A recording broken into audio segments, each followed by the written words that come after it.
Bütün ömrüm boyu bu səfəri gözləmişdim. Allahın evini görməyi. Pasport almaq üçün pasport idarəsinə getdim. Dedilər ki, pasport şəkili üçün baş açıq olmaq lazımdır. Qaydalar belədir. Ürəyim əsdi, səfər qorxusundan deyil. İllərdir onunla yaşadığım bir şeyi, mənim yaylığımı çıxarmağım tələb olundu. İmanımın və hüzurumun nişanəsi. Şəklim indi həmişə məni tanıdan bir sənətdə idi. Amma yarımçıq, həqiqi kimliyim deyildi.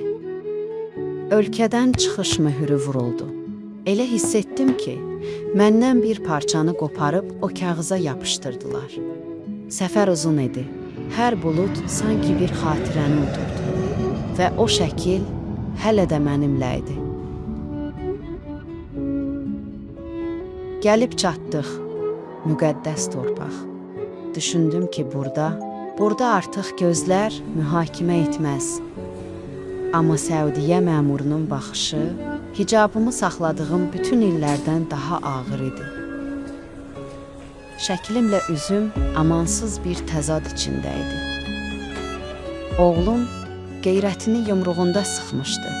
Mən isə utancımı sükutunda.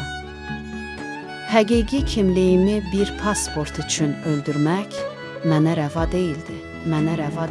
Həqiqi kimliyimi bir pasport üçün öldürmək mənə rəva deyildi.